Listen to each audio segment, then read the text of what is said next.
Welcome to the show. Our amazing sponsors, it's none other than Nicole for G4 Claims. Nicole, how are you? I'm good, thanks. How are you? We're doing great. All the better for seeing you. Tell us a bit more about G4 Claims. Thank you, boys. So once again, I appreciate all your time and all your listening, because you guys are definitely listening. So we've had numerous phone calls. You guys are driving on the road, you're hearing me talk, and I'm so grateful. So if you're involved in any sort of road accident, phone G4 Claims first. We're here to help and advise you. Don't phone your insurance and wait 45 minutes for somebody to answer the phone. Phone me and I'll answer it in the first ring, I promise you that. When you phone in, we can give you help and advice from the roadside. So even if you're stuck at the side of the road, phone us and we'll help you. If the accident has been not your fault, we can provide you with a like-for-like replacement vehicle whilst your car's off the road. If your car needs to be repaired, we'll get it put to an approved body shop or a body shop of your choice. If your car is written off, then we'll recover the total for your PAV, which is your pre-accident value of the vehicle, to make sure you're not left with any outstanding finance and stuff like that. We'll make sure that we look after you. All our services are free. They are billed to the at-fault insurance company, not to you, not to your insurance company, and not to even the person direct who's involved. It's their insurance company that pay for all the services. So everything is free to you. And do you know what, guys? Like I say every single week, and honestly, you're listening, and I so appreciate it. Phone us first, because you know, if you're sometimes at the scene of an accident and things are just crazy, you don't know what's happened, you can't remember the ins and outs, phone us and tell us where it happened and let us give you his advice, because chances are it might not have been your fault, or chances are, you know, you're getting convinced it's your fault and it's not. Phone us first and let us advise you, and see if it is, then do you know what? We'll point you in the right direction and we'll guide you anyway, because all our services are free and the advice is free as well. And I love to talk, so phone me please. It's not at fault claims and they're made easy.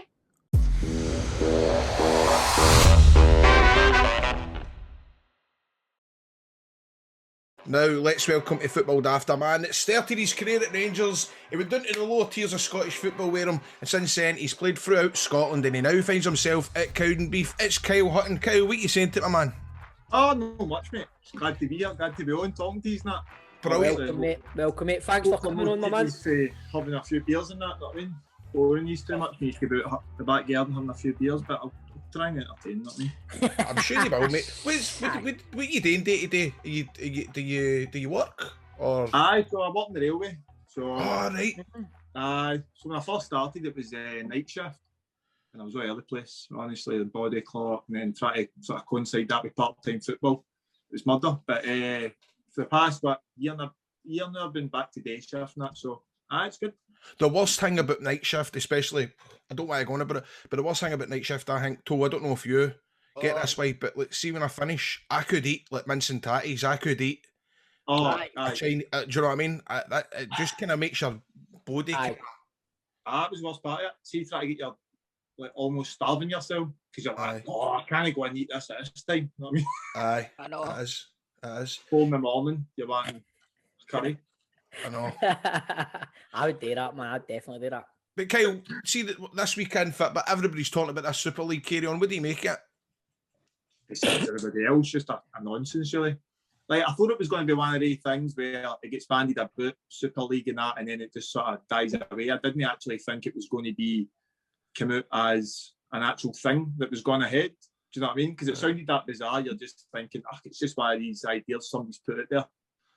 And it's going to sort of disappear after a while. But then, no, it was surprising when you seen it actually, like, teams are signing up to it and going for it. And then, obviously, what's happened is you can't have football without fans, and they've get involved, and that's... Exactly, mate, exactly. That's fun. And we were saying earlier on, we were talking before you came on, like, obviously there's still a few teams that were still to be invited. What do you think the action would have been up here if two of the teams were Rangers and Celtic? Oh, the same? Aye. If not worse. Mm-hmm. You think so? I think it might have been as well, man. It would have been carnage at Ibrox, I think. If not worse. But then I think at the beginning it would have been, oh, I can't believe this. And then, like you say, Stevie, the longer you got to think about it, and you got to think about the sort of players that we could be signing and stuff like that, folk would have been like, Well, here, you've got other fans sometimes going about how they would like Celtic Rangers to go down to the Premier League and all that, leave the Scottish League behind and all that sort of stuff. So, I don't know. But personally, no, I wouldn't want him. If your performance against Man United in 2010 is it to go by, you'd stroll that league, mate. Aye. Come on. Oh, that was a long time ago, that, man. Aye, but mate, you were doing that at the fucking Theatre of Dreams with a cigar in your mouth, mate, just throwing about it fucking nobody's business, know what I mean? Long time ago, that, man, honestly. Remember that. But see when you think back to that, was that your finest moment, or was it? See when you look back at your Rangers career, what's your thing where you go, aye, here, hold on a minute, man, that was fucking tidy, that. Aye, that was the one. That was the one. Like, I mean, get me some of my mates and they wind up and go, if I'm going to work or whatever, they'll go, Huts, you used to play Champions League, and they crack a dawn and go to work that, and I'm just turning and go, aye, but like, if you play the Champions League, what? No, have you done that? No, you know what I mean? That's like the comeback. Aye. So it's banter, but no, when I look back, that is the thing that I'll take away. Like when I sort of think about something like that, will always be one of my greatest ever memories. That playing against Man U and stuff, just the whole experience of it and stuff like that. So, aye. Who were you up against in the middle of the park that night again, Kyle? That night it was Scholes and Carrick. No, they've not done much in their careers, have they? But you know what I mean, fuck it. You know what I mean? And that's the thing. I was like, how was Scholes? Like, Scholes was Scholes, amazing. But that night it was Carrick. That night for me, aye. I was just thinking, no, that way you think yourself, like you're doing no bad in the reserves when you're sort of training with the first team every day, and then you're getting a chance with the first team. And I'm no bad at this. Then you play against these guys, you're like, oh, I'm miles off it. Was it Broadfoot, or would you call him? Fuck, Amy McDonald's. Would you call him again? Ricky Foster. Was it one? Who was it that kind of scored at the end of that game? Was it that game? Was it? Did Broadfoot no break Valencia's leg that night or something? I don't know if I remember that. That was down there, wasn't it? I was on the bench at Old Trafford, and then I started at Ibrox. So, but down there it was Broadfoot broke. It was Valencia, wasn't it? It was Valencia's leg. It was out for about 18 months or something. It was a badging. It was a badging before. I remember that. Sorry, I've just took the fucking tone of the whole interview right down with that there, I'm sorry about that. You know what I mean, man? There we go, man. Typical Celtic fan. They're trying to get every wee victory everywhere there, Kyle. You know what I mean? What a night that was for you, Kyle. What about when Broadfoot snapped for Valencia? He's for 18 months. Fucking thugs, think he's a thugs. Aye, Kyle, that must have been well champion. But I'll tell you what, that's not the most damage you've done in fucking Manchester. Hey, you're Celtic fuck. Come on. There we go. That's us, we're off, boys. So, just Kyle, obviously, right, you're at Dumbarton now, right? But yeah, I see you on Twitter and that. You're a big Rangers fan, know what I mean?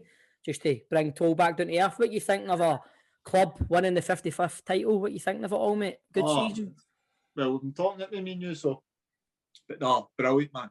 Superb. Like, obviously, sent a few boys were sort of sending tweet suits that before it was official, but as soon as it was official, Celtic could not catch us. It was a pleasure sending out a wee tweet, and the amount of abuse I got was even better, to be honest with you. That's what I put it up for, just to listen, you should just be concerning yourself with Cowdenbeath, alright, you fucker. Taking you back, right, obviously we're talking about you playing at Old Trafford and stuff there, right? So we win the league, Walter Smith says he's away, right? And then we all know what happened after that, McCoy. What was the club like? See, when Walter said he was off, did you behind the scenes, was there any alarm bells ringing? I remember seeing Walter Smith in Rugby Park saying this club needs investment, right? Was alarm bells ringing at that point for players like yourself? No, there wasn't. I've been asked that a few times, but there generally wasn't. Mm-hmm. We just thought it was just because Coisty started taking the cup games and stuff like that during the week. Aye. So we already sort of knew that. Obviously had an idea that obviously the Gaffer was going to be leaving, and then obviously Coisty was going to get the job. So that was just a way of him bedding Coisty in, putting them in leaving him to manage the league games. So at the end of the year, we sort of knew that was sort of going to be the script. So when he said that, when he announced that he was leaving, like, there wasn't any alarm bells whatsoever. We just thought that's just the way the club was going anyway. Do you know what I mean? Like, Coisty was coming in, that's why he was taking the league games. He was going to be the manager next season. So when he announced it, nobody was thinking about what happened eventually. Do you know what I mean?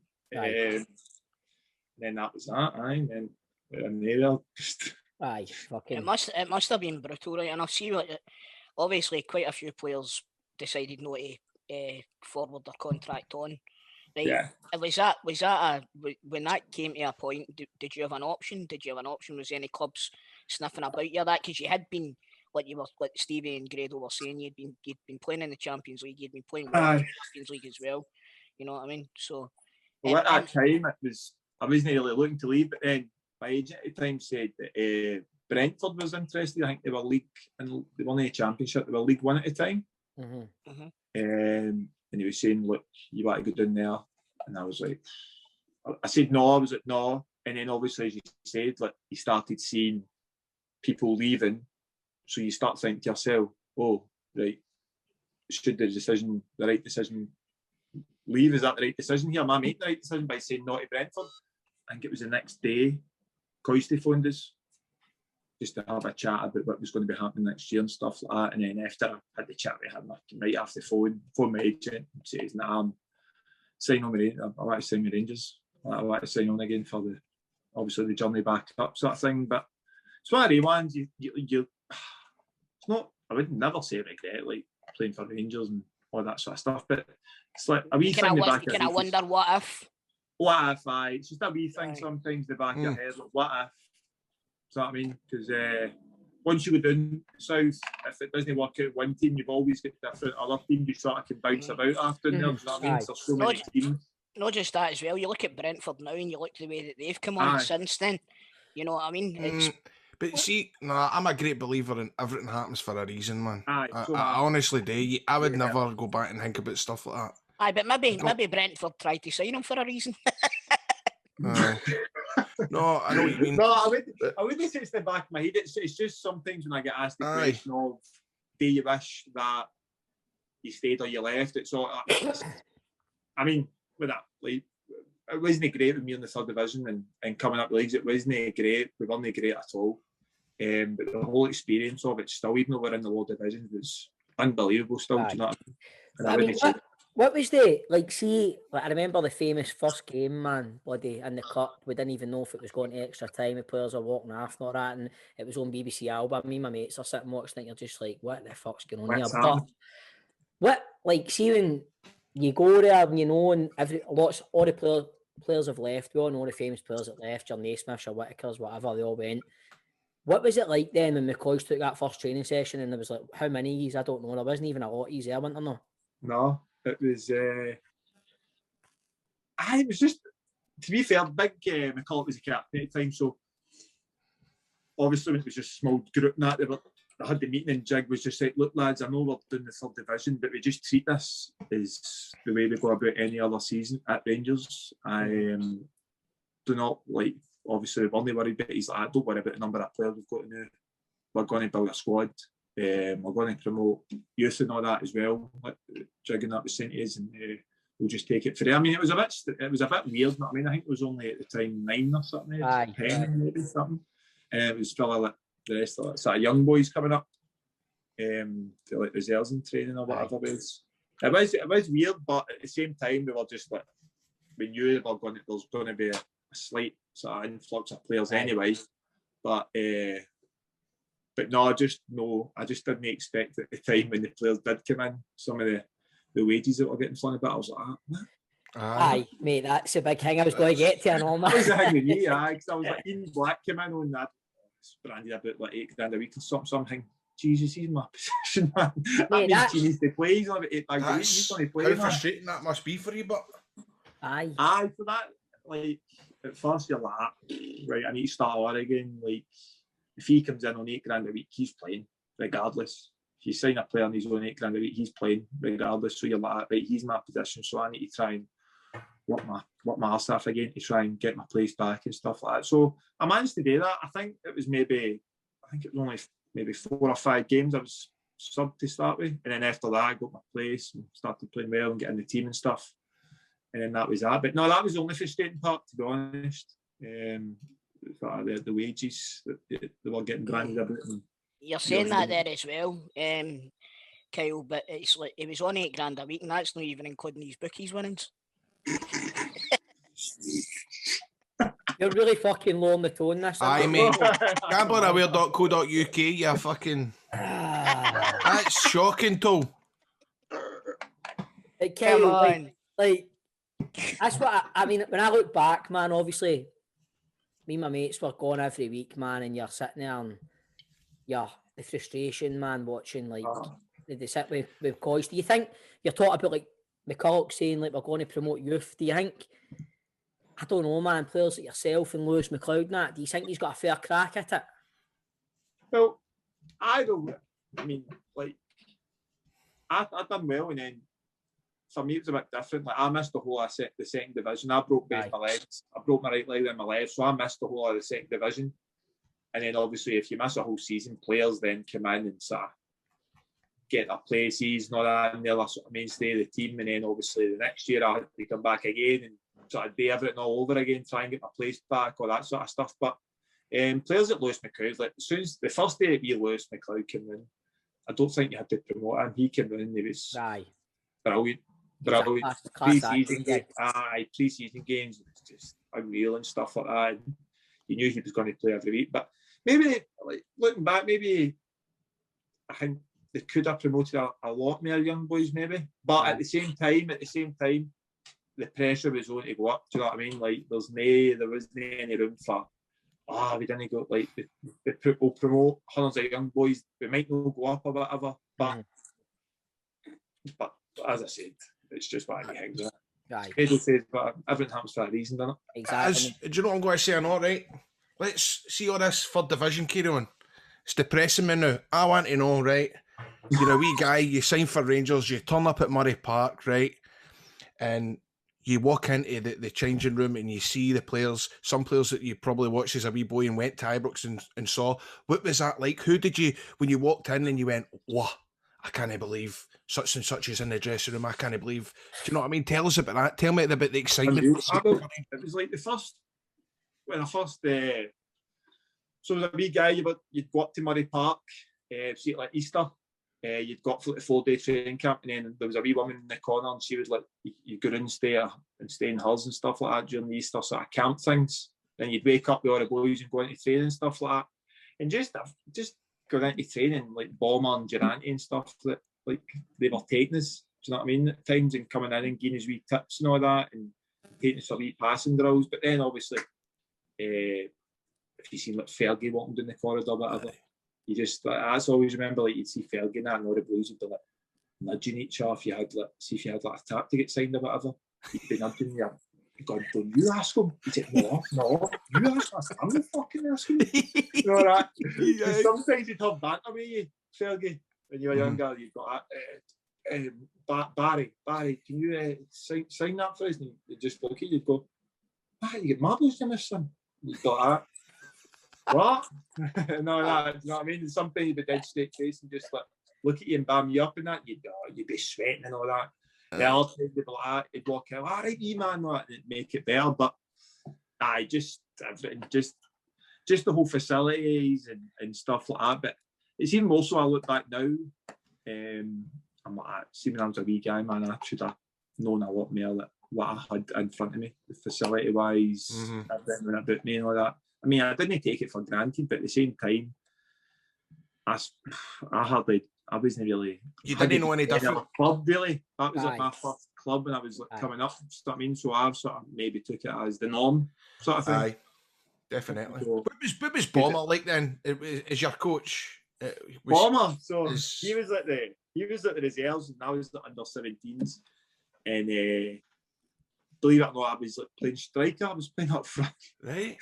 I was a striker, aye, and I'd scored a few goals. Scored in it was after I scored in the Glasgow Cup final against Celtic in the final. Brilliant. And then after that, they sort of put me up to the reserves with Bomber, and he was taking it. And Jesus Christ, man, I just didn't want to go back up again. Aye. Oh man, just anything, just going off his head, like screaming. And obviously, the other coaches I had, they were like hard on you at times, but this was like a whole new level, like bomber. To be fair, he had to be that way. He had boys like Stevie Lennon, this other boys, Sammy Woods and stuff like that. The two of them were just trying to take the piss all the time and stuff like that. But Bomber, man, nuts, and then his big voice and all that, you know what I mean? Talks outside his mouth and that. Aye. Bomber. He was mental. Crazy. Him and Durrani. Durrani was a wee bit more mellowed out. But Bomber, man, just a screamer, just aggressive and all that, and you're sitting there, a wee guy. Then I remember I get called in, I get put on. It was against St Mirren. And he's like, right, go on, son, shows what you can do. Right, anyways, and I was up against, is it Andy Millen, who used to play for St Mirren, the old centre horse boy? Aye. Now, I don't know who he was partnered with. So I'm thinking to myself, running on that, I think I'm fucking no bad and all that, like playing well and that. And I just get the piss taken out. There was a part where Andy Millen, the other centre horse, were headering at each other in my head, and I'm chasing it about like a wee guy, man. After that, I knew I was ready for reserve football at that point. And just back to the under 17s. But no, as I said, Murray Park, what a facility it is, man. Unreal.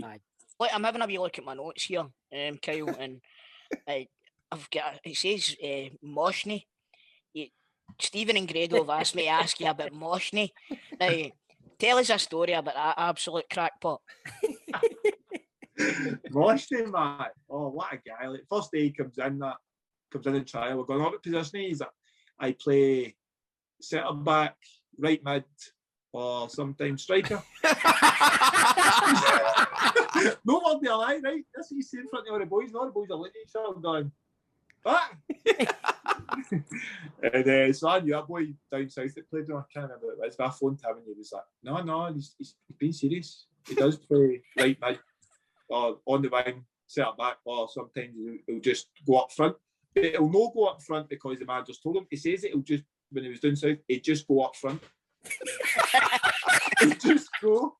He'd just, fuck this centre horse shite, and he'd just go up front. He done it a few, I don't know if you realise, but he done it a few times when he was at Rangers and that. He done it against Albion Rovers, didn't he? He'd just go and Coisty bit the side that, like going off, he's not like shouting him to get back that. Mostly would just like dinging him, just up front. Just decided, man, nutter. What, honestly, crazy, man. And just the stories you'd hear him about down south, and he was trying to break into a change room and stab somebody with a pair of scissors and all that. Well, you know, mad stories coming out of it. We had, who did we have on, man, that was saying, we had somebody on before, and quite a hard, who was it, man? Was it Derek Lyle? And Derek Lyle says, Derek Lyle were like that, like, how Queen of South and Rangers had some games against each other, like Queen of South really ran us close quite a few times. And he was talking about this shit and that, you know, who'd like to have a go at it, and we said Mosty, and he's like, fuck no, man. It's that when they couldn't hear him. Mate, nicest guy ever, but mind you, like every morning come in, they'd go in everybody, ask them how they were, and they'd shake everybody's hand, and like nicest guy ever, but just when he picked, it would just be a mad switch, and you'd see it sometimes, and his eyes, you'd be like, he's going to go, man, he's going to or somebody, man. He's nuts. He just picked people up in a game sometimes, like, see, like strikers were annoying him and all that. He just like, they're on next to me, just like pick them up and hod them. And the strikers would be like fighting to get away, and he'd be like, they'd be up after a grunt, they'd just be hodding them. That's what Grado does with me on stage when we're doing panto. What? That's what Grado does with me on stage when we're doing panto, and he can't remember his lights. Aye, big mosh. And then obviously you see it all with the Motherwell thing. Kyle, was you there with the carry on with Sandaza getting noised up on the phone about getting a move away? Were you part of the dressing room then? Was that a bit kind of awkward or whatever? What happened there? It was, but he didn't really come back into train really after it, sort of thing. Was it a matter of just him getting a phone call going, look, we'll come back? Look, pal, you've had one. You've had an absolute stinker. So I get done behind the scenes, like away from everybody. Like we all knew, we obviously was getting banded about and all that, so we knew we were like. If he's got, I'm with it, and I'm thinking, Jesus Christ, what's he done here? No, I might see how when stuff like that happens, right? See when stuff like that happens, you know in like WhatsApp group chats or anything like that. I know it was a couple of years ago now, but did that ever happen when something maybe happened and you're in the group chats going, what the fuck is this? Aye. That's amazing. Tell us about that. I want to know about that. All like, but Fran left, and then he left WhatsApp. Not Fran Sandaza has left the group. Did that happen with players but Leon Rangers? Aye.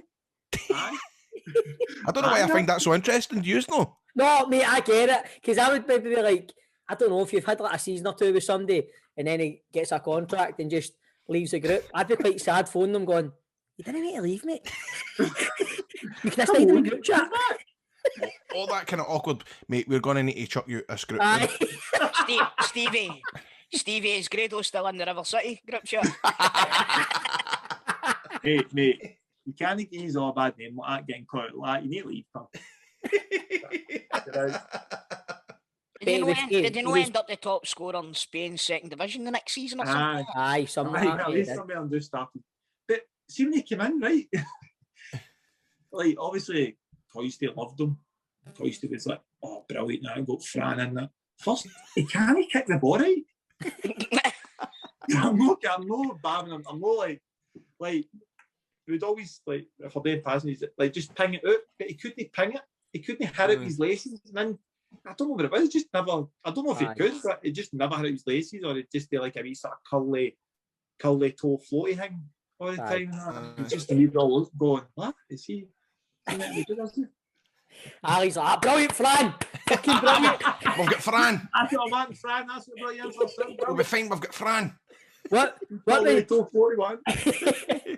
was like McCoy's like, man, like, keeping all that together? What was it? Was he brilliant? Aye, he was good. Just like banter. Him and Kenny McDowell at the time, coach, and then Durante. So Durante, what a job Durante had. Durante's job was to have banter. Aye. But you need that. I think that's brilliant. Aye, definitely, man. That is, and you need that as well. You definitely need that. So Durante be there. But I've worked with Durante for years now, obviously, being at Dumbarton that way. I mean, that's his specialty, man. Just see just going about and just having banter with the boys and some of his pals. Immense, man. Aye. His Coisty's part as well. Just see the three of them just bouncing off each other. Brilliant. It was brilliant, man. Like Coisty would join in as well. At times call himself the Rhino. Maybe I'll be like, Rhino's on the day, boys, and all that. Mate, one of these called the Rhino, mate. People would bounce off him, man. He's solid. Aye, yes, so me. I've played a couple of charity games with him, man. You can't. I've played a few charity games with him, and he's like rock solid. Do you know what he has as well? He's still got a deceptive turn of pace. See, when he played in that charity game, he fucking ran away from the defenders that day. I don't know. Aye, but it was why the defenders no Bob Malcolm, man.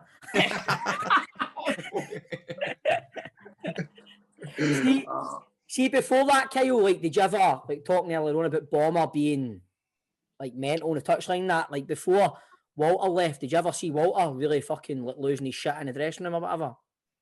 See, not a lot, to be honest with you. He lost it once at Griggsy. I can't remember. Celtic beat us anyway. Can't remember. But I was on the bench and I was just sort of young as well, young boy. And him and Beats, it was when Beattie was up. James Beattie, aye. So they two get caught being out of Corinthian to Loyals. I think it was maybe, it wasn't. I think it was maybe 3 or 4 days maybe before the game or something. Mm-hmm. And Walter Smith signed everything, and he found it out. They two were out, and so after the game he beaten, he went right through Griggsy. I ain't got a fucking big man, all that stuff, gun night suit and all that stuff, living the big life, and you fucking perform like that. So that's only one time I've really seen him lose it, is obviously with that. But other than that, see that time, the team he had in that, I don't really think he had any reason to really lose it. Sometimes to lose it, no, because I get asked that question, do you ever see him losing it? No, he'd like laugh as well, like he's like that. Dubai fucking come off. Dubai fucking come off. And laugh was like, aye, just take me off, Gaffer. He's like, no, I'm fucking kidding you on, get fucking back out there, I'm fucking do better that thing off. I was laughing at it. He said, want me to fucking take you off? And laugh was like, aye, Gaffer, aye, I didn't play well, just take me off. And the Gaffer said, no, fucking get the fucking saying off that. So laugh would just wind him up, he'd get bound up with laugh, but as gone off, he said, nah, I never really seen that. Do you want to fucking come off laughing? Aye. I know it was a high after I had a stinker there and I was going. Tell us this one, Kyle, right? It would be remiss of us not to mention a certain kidnapping event in Edinburgh. Fucking hell, man. Oh. What the fuck happened? Just fucking. Mate. Mate, I thought you were going to just go at her. Mate, we just fucking got kidnapped, man. Usual, I just kidnapped that. Usual, mate, you've been to Edinburgh, man. You just get fucking. No, well, me and Cal were flew in Edinburgh for the day, and fucking driving back home, he's gone stop at a chip here, right outside the what's it called? Oh no, I can't remember the centre. Some centre near Midbury. Can't remember. So we pull in. Obviously, he's jumped to go to Chippy, came back in, and I was on my phone, and Cal starts going, "Shut that door! Lock that door! Lock that door!" I'm like, what? And obviously, the door flies open and all that. Boys standing there. He's your motor. 15 grand cash or something. He says, "What?" I said, "No, pal, you're all right." That Cal's sitting there with the fish supper and that. He's going, "Bolt, you're daft," or something. He says, I can't remember what he says to him, but started getting cheeky with him anyway. And I'm like, Cal. So I've tried to obviously go round the boy, close the door. He's not closing it. He's like, "No, get out the motor and give your motor." I'm going, "Mate, I'm not getting my motor and giving you my motor." I said, "Bolt." Next minute, boy runs there, gives my blade, sticks the blade in my face. 2 years in the back. The other guy runs out to Cal's side, opens his. And I'm like, "Look, mate, just take the car. Just fucking, you'll get out. Take it. Do what you want, mate. Don't want fucking empty hand over a motor. Just take it." He's like, "Nah, in the back, in the back." So he's jumped in the back of me and Cal. So Cal's there. I'm there, and the boys jumped in the middle with the blade. Obviously, just picture two of us just sort of sitting there. This guy's just sitting in the middle with a blade. And, It fucking sounds horrific, but I don't know why we're laughing. No, mate, that's horrific. I mean, you're looking at the window and that, you're like, "What's happening here? Is this a battle? Is this fucking Jeremy Beadle going to pop out? What's happening here, man?" And Jeremy Beadle. so the other guys jumped in the passenger seat, and then this wee guy, I said it before, the mate, drunkest guy ever, jumps in the driver's seat, didn't he? I'm thinking, what's happening here, man? This wee guy could hardly walk. I could see him walking on. He's went, boom, jumped in the driver's seat, and he can't get it into reverse because you need to push the gear stick down and push it across. He's putting into first gear, and he's jolting forward into the car in front. I'm like, "This guy's fucking, what's happening here, man?" I'm like, mate, you need to push it down. Well, Telling him how to kidnap you. and he's done. Mate, he comes out and he starts flying. I mean, like, boot down, flying through red lights. I'm like half buzzing, thinking, right, police are going to see this. Surely, this fucking motor doing 70 and a 30. This guy's like fleeing about, and Cal's going, "Let me out, mate, let me out." He's going off, "Mate, you shut it," and that. And Cal's going, "Mate, go just let us out." He said to the boy in the front, "Here, jump up to such and such and get that shooter, man. He's the man that in." No chance, mate. I'm like, "Let us out, mate." He's going, "Mate, honestly, shut up." I'm like, "Right, okay." So, Midday golf course, I think it was, drove us to a wee ditch, and I'm thinking, right, Cal, in my head, I'm thinking, right, we need to do something here. Run, fucking just throw ourselves out and fight them or whatever. I don't know, man. But they got out and they're like, "Here's your licence." That was it, give my licence. You know where you stay. You say it to the police, "We're coming through your door, we've got your address." So I'm like, "Right, okay, no worries." So we gave him the thing, mate. And that was it. Just drove away my motor, and then me and him were just stood in the middle of this Midbury golf course. And then fucking and deck pocket. No, the worst part is you get done wading and abetting. Mate, that's like absolutely fucking horrific, but that's horrible. I know, that's your worst nightmare. Do you laugh at it now? No, do you? No. Does it? No. See, they drove away my motor, and me and Cal were just standing there. Nobody alive because we're that nervous. We just burst out laughing. We couldn't stop laughing. Honestly, man, it was either laugh or cry. I might have been crying as well, but I just remember the two of you, man. There was tears coming down, and we're just running through this Midbury golf course laughing. And then Cal's para and that, he's like, "Huts." I think one of them came back, and I'm like, looking, going. So it was dark, obviously. I'm like, "Cal, it's a golf flag." One just. Man. But no, we thought to get out. payphone, phoned the post came, picked us up, driving along the road, and we seen one of the boys, didn't we? And so obviously we're like, mate, that's fucking Mary boys there, and cows hanging out the window shouting abuse at the boy. And, I arrested them, mate. I think the only two of them get done. The one in the passenger seat, they've never ever caught or whatever, but aye, man, just... But I was training the next day, wasn't I? So I had to go into training late because they kept us in the post station all night. I'm like, mate, I've got training tomorrow. Can I go in? I need to go into football. Can you take me in? And so they dropped me after training about 11 o'clock or something. The boys were all doing training, so I had to go out and tell Walter Smith, didn't I? Why I was late. Well, what was that? Why did you not just punch fuck at them? Well, man, he's like, where you been, son?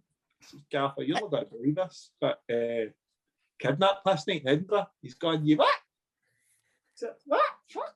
He's gone, what? And I went, he's like, you were at the fucking Corinthian, weren't you? That fucking beats and Griegs it out, led you astray, man. Come on. And I just went, you bet I went and get kidnapped. He went, fuck's sake, you alright? I went, aye, you went, right, go and get warmed up then. Oh, that man. But I knew a few of the Hibs players at the time that played like sort of reserves and that. They knew the boys that had done it. Aye. And they were saying, look, they're no mental, but they're just daft. Says it'll be sound and all that. They're just daft boys and all that. You don't get Big Bob Malcolm onto them now? Do you not get him in the case now? I know. Big Bob and Barry. Chasing them through the streets in an ice cream van. Funny, man. It's like, I'm not joking. Bob, put the ringer on. Put the ringer on. I know. There's been a few things, man, that have happened to me, and I'm like, I can need to phone Bob Malcolm, man. See if he can deal with this, man. Bob Malcolm will deal with this. Kyle, like, how hard was it when you left Rangers then? Like, after all your time at Rangers and that, how hard was that when it came to an end? It was hard, but I knew it was coming when McCall came in. When McCall came in, I knew my time was up. I sort of had a feeling it was up, right? But when McCall came in, I just knew. So as soon as McCall came in, I think he was putting me in the stone and all that. So I knew it was the end. So when it actually came to the final day, I was all right, to be fair, but I was still a bit emotional. Like, it ended with me walking out of Murray Park with all my stuff in a couple of black bin bags, driving to Murray Park, and that was me. That's Last ever time. Was the theme song for the end of the Incredible Hulk playing? One of the ones like do do do do. That must be a fucking nightmare. But honestly, Paul, what are you doing? No, but yeah. I'm just there, bam up. I'm just there, bam up. But Kyle, I always see when I think of something like this, I always think, what, I wrestled in America, right? And I wrestled in the same dressing room as Jeff Hardy, Kurt Angle, all my heroes. And then I get released, right? The following week I'm in fucking Beef Community Centre, right? Wrestling a guy called Crater or whatever. But I'm still happy that all that happened and I got to have all the amazing memories. Do you know what I mean? That's me as well. I can't nail my head, man. I'll take another thing. But do you know what I mean? But that's what it's all about, innit? 100%. Like, see all the daft stuff I've done when I was at Rangers that I shouldn't have done, all the other stuff, like... Making up stories about getting kidnapped.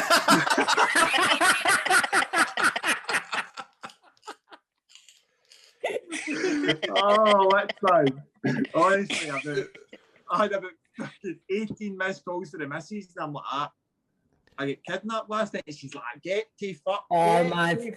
Fuck, she was linked to your Fitbit and your heart rate was going through the roof. Yeah. She thought you were up to something else. Not his heart rate, he's in fucking Edinburgh and all. He's with that fucking Naismith boy. You're not going to fucking... I was kidnapped. Somebody get that James Beattie on the phone. Oh, fucking brilliant. Brilliant, man. Oh, what man? Oh, brilliant, man. But, mate, like Grado's saying, mate, you lived the dream. Played for Rangers, team you support, you lived the dream, mate. I mean, you can't have any regrets. As Grado says, man, like, all the stuff you've done, that you can look back on that for the rest of your life, do you know what I mean?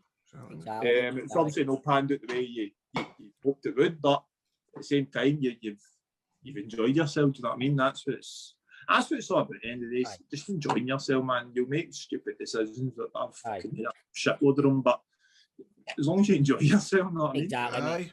Aye. Before we finish up, every week on Football Daft, we put our guests' Scottish football knowledge to the test with our 90-second football quiz. You up for it, my man? Aye, this could be embarrassing, mate. I am. Right. David Martindale is top with a score of 16. In joint second, we've got John Sutton and Chick Young with 15. Mark Wilson and Keith Lasley are third with 14. Other selected scores include Charlie Adam on 10, Gary Harkins on 9, Ross McCrory on 6. At the bottom, it's a tie between Peter Lovencrans, Derek Johnston, Craig Levine and Mixu Patalainen on 3. And Grado's holding his horn up because Barry for EastEnders was on the show. He's in there as well. I think he's on 5 or something. 4. 4. He's on 4. Is there anybody on that list you'd like to beat, Kyle? Chico. Charlie Adam. There we go, Right. Charlie Adam. But you can't pass. You must give an answer. Even if you don't know, just fucking fling out any answer. Right, it's Jordan, this comes out right. Aye. This is the other right. Go. Here we go. Can I ask you questions today, lads? Of course, mate. Aye. Right, okay, doke. Right, Johnny, you get 90 seconds on the clock. Have indeed. Here we go. 90 seconds start now. What's the name of Forfar Stadium? Awful New Bank. Something like that. I can't remember. Which Scottish side was Casper Schmeichel on loan with in 2007? Falkirk. What was the final aggregate score between Liverpool and Real Madrid in the Champions League semi-final? 3-1. And what season did you win the League Cup with Rangers?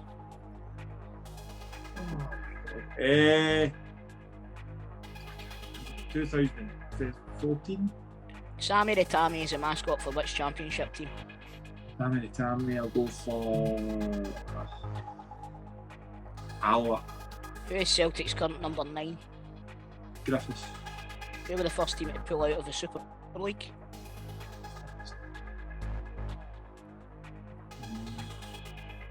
I knew. How many goals did you score for Rangers? 2. Who is the current Scottish Championship top goal scorer? Championship. Is it Mitch Megison? Which animal features on the Ross County Club crest? Donkey. Who's the current Clyde manager? Daniel Lennon. What was the first club you joined on loan? Let's go with Partick Thistle. Liverpool signed Mo Salah from which Italian club? Oh, Roma. How many under 19 caps did you get? We can accept an answer for you here. Aye. 11. That's brilliant, man. I just love that Ross County have got a donkey on their badge, man. Right. I'll go through the wrong answers before I reveal your score, Kyle. Forfar Stadium, Station Park. 2010-2011 is when you won the League Cup with Rangers. Sammy the Tammy is Dunfermline's mascot. Chelsea were the first to pull out the Super League. Liam Boyce is topping the charts in the Scottish Championship at the moment. Charts was new number 1 single. The goal scoring chart.